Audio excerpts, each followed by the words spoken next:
There's something that I call the rear view mirror, and I use this when there is something that has happened and I want to move on from it. The idea is to get myself so far into the future from it that the situation is literally in the rear view mirror and getting smaller and smaller and smaller. And I'm going to show you how you can rear view mirror any situation in your life. Peak performance and mindset coach Hina Khan, welcome back!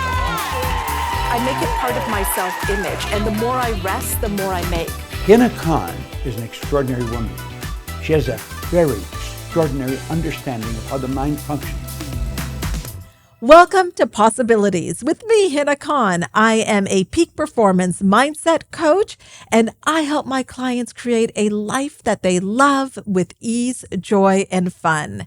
And if you want to know more about what I do or being a part of our community, in the description, there is a link to book a call with somebody on my team. We would love to get to know you and share more about what we do.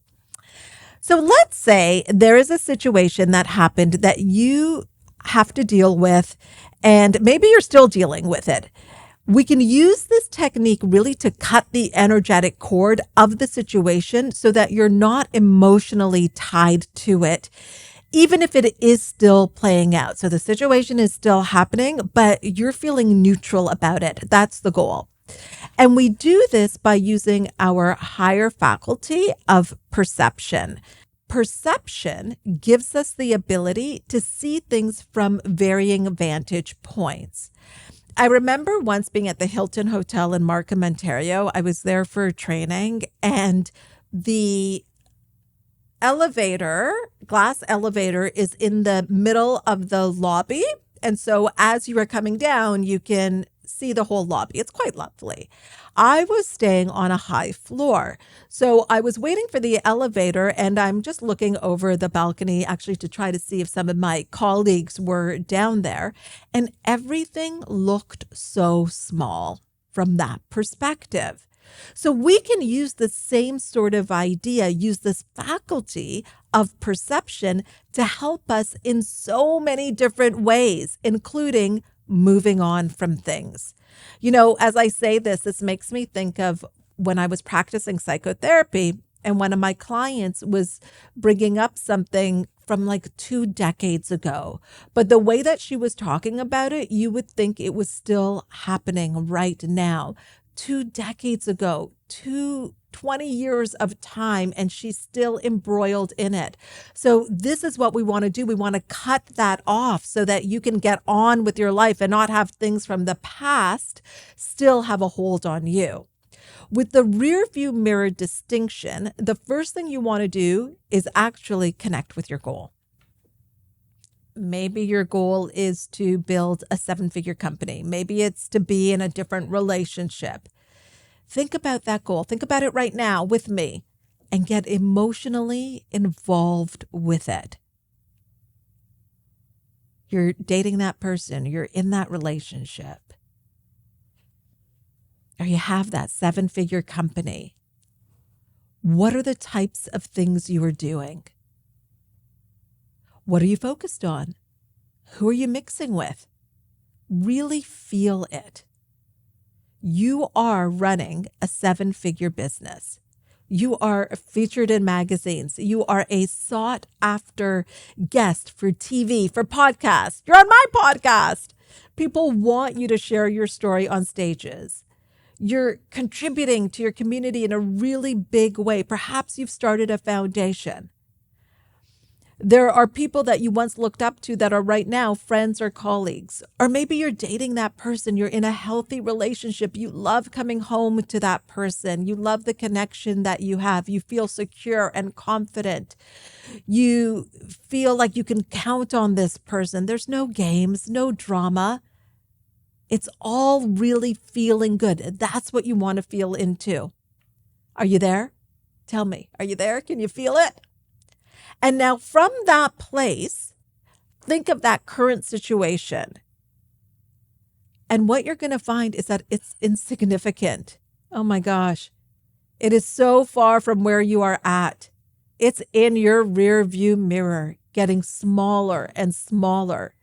And you feel neutral about it. It has no effect on you because coming from the place of the goal, this is so tiny and insignificant because your emotions are tied to that new relationship. Your emotions are tied to that 7-figure business. So here's what you've done.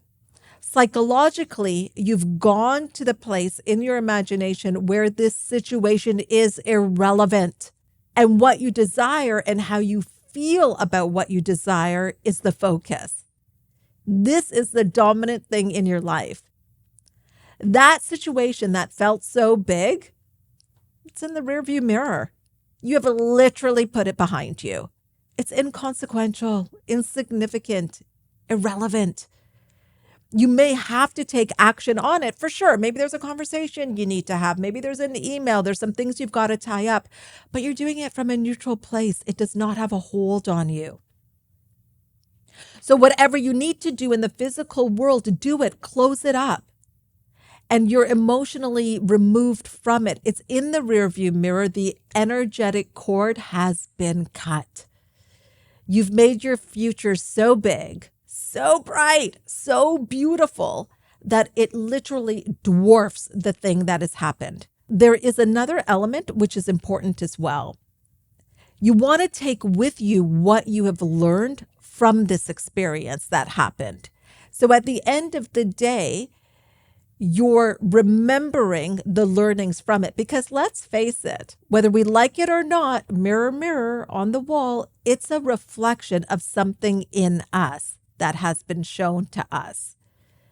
And the way that I also look at it is that it is the results of something that I have planted in the past. And I don't want to plant that again, which means that I must be different and do different. And then what I plant is the seeds of my goal. Remember that goal? That goal, which is so far beyond this experience that it puts it in the rearview mirror. One of my clients pointed out that the rearview mirror is smaller than the windshield. Makes sense. We want to focus on where we are going, not where we have been. So don't let your history determine your destiny.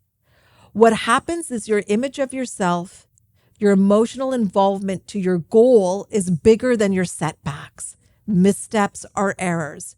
You blow past them like it can literally eat your dust. Put it behind you in the rearview mirror. Thank you for listening. If you have loved this episode, please remember to subscribe, download, rate, review. And if someone has come to mind that you feel should hear this episode, if they've been lamenting about something or calling you and saying and talking to you about that thing over and over again, say, look, pause that, listen to this, and then let's talk about it.